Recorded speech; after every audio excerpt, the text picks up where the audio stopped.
my dreams dancing in front of me, make me wanna believe. Oh, I feel your heart and soul, perfectly in control. Put up and counting, don't spare now. So lay it on me, child. You know you drive me wild. You got me feeling like, oh, she make me feel alive, make me feel alive. She make me feel alright. She makes me, she make me feel alive, make me feel alive. Back home, until you come back home, until you come back home, till you come back home.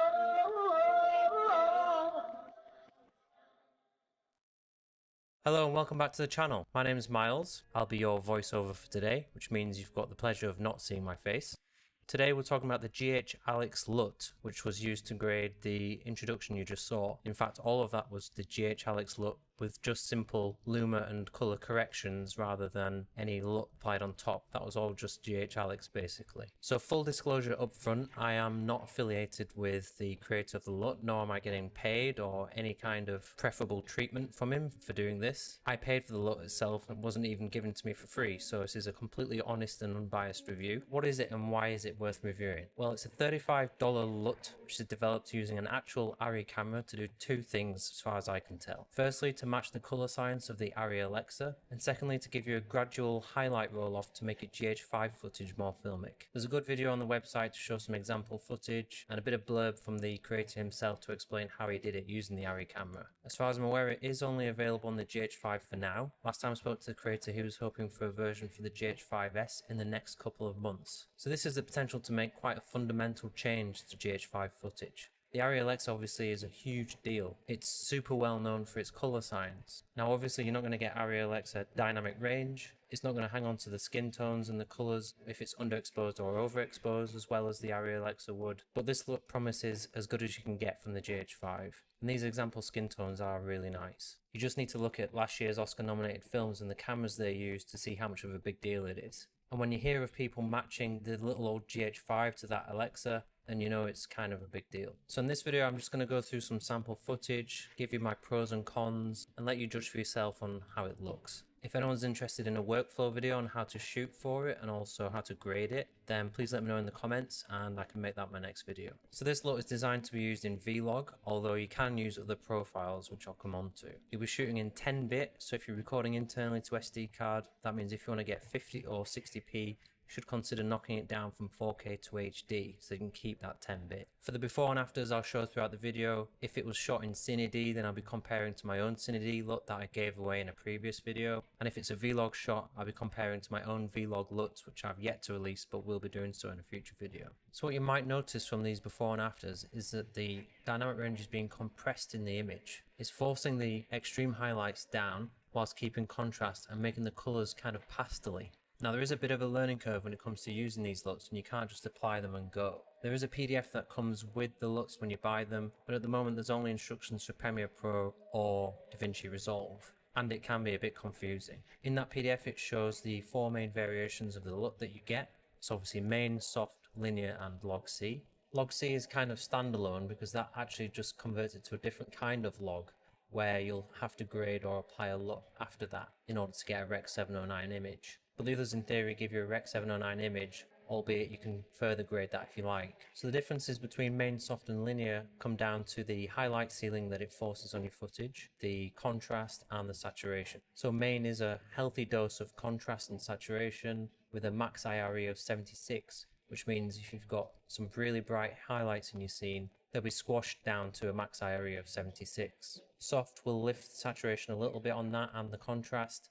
and also it will further reduce your max highlights to 73. And linear, the one I like to use the most, has a max IRE of 91. You can see what's happening to the extreme highlights. The white point or the brightest point on the image has been smashed down, and the information just below that white point is also going to be compressed near the top, which is the highlight roll off or the highlight shoulder. In this case that's massively affecting the sky, so we've lost some detail in there if I don't manipulate it any further. So it took some work for me to get that looking just as I'd like, and that's going to be a theme with this LUT throughout, to be honest. But what I do like about what it did by default is to the skin tones.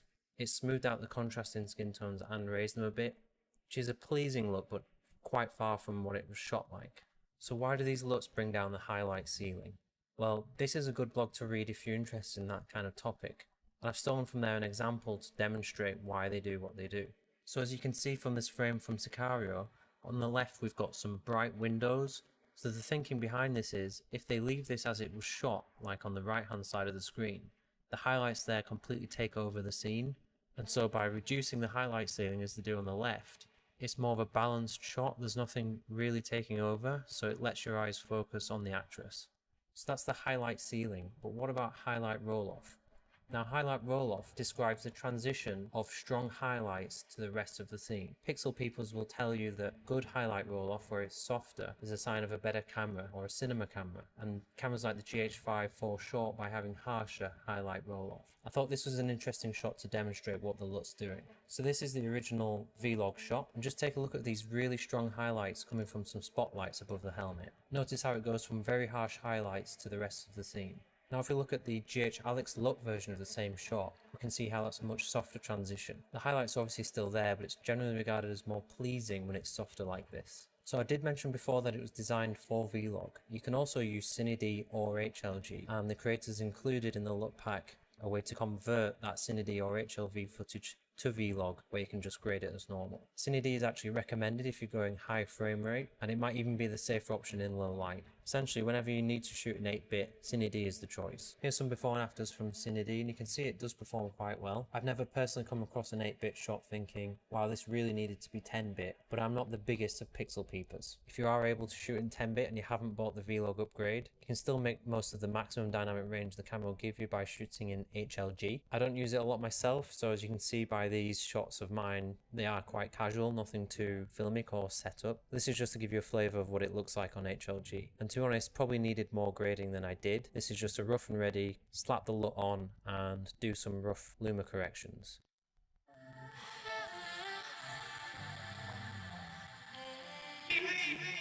Know the taste of your lips under palm trees. So what are the pros and cons? For me, it gives a pleasing look to the skin, and honestly that is what attracted me to this look. They were a bit more creamy than I was used to, especially in the samples that he gave. It's generally quite flattering. I think it bumps the exposure a bit in the skin tones, and it seems to smooth them out a bit. In my opinion, it gives you better, more film-like colour than the regular Vlog conversion, and the same will apply to Cine-D or HLG. These are nicer colours, and they look like they've been graded, whereas Cine-D and HLG on their own do need a bit more work, I think. I think that's especially true if you like softer pastel colours. This seems to get you halfway there already. In fact, it's already a saucy enough look for me sometimes. I can even use linear and just leave it as that for a nice rounded look with a bit of a cinematic hint to it. Of course, you can grade it beyond that, but I think it's a nice starting point. And if you are a pixel peeper, the highlight roll-off will probably look much improved for you. For me, these benefits do come with some trade-offs.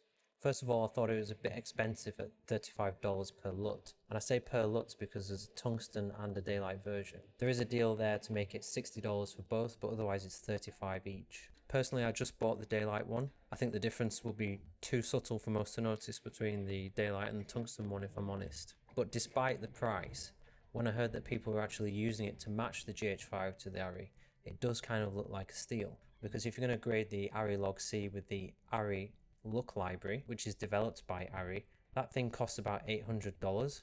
So in that context, this does sound like a bargain. I think you also need to know that it's not necessarily really easy to work with. It's definitely not just a case of throwing this LUT on and you're done with it. You've got to be very specific about how you shoot it, getting your luma right and your white balance, and in post it might still need further adjustment.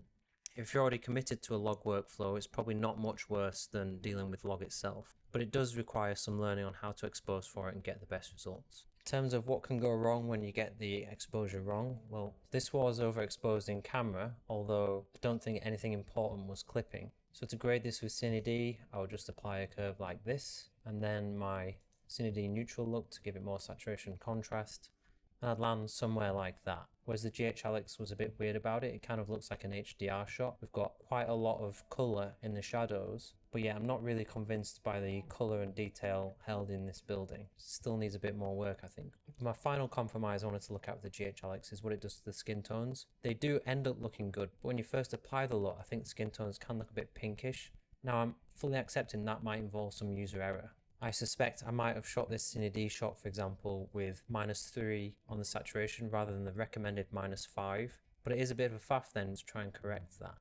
I do really like the natural creamy skin tones that he's given on the website as an example, but I'm finding my results I don't quite get it that way. It's not far off, but it does just need a bit of work.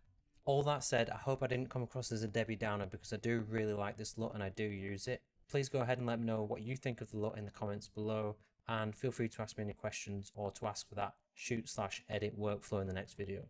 Thanks a lot for watching this one. I'll catch you next time.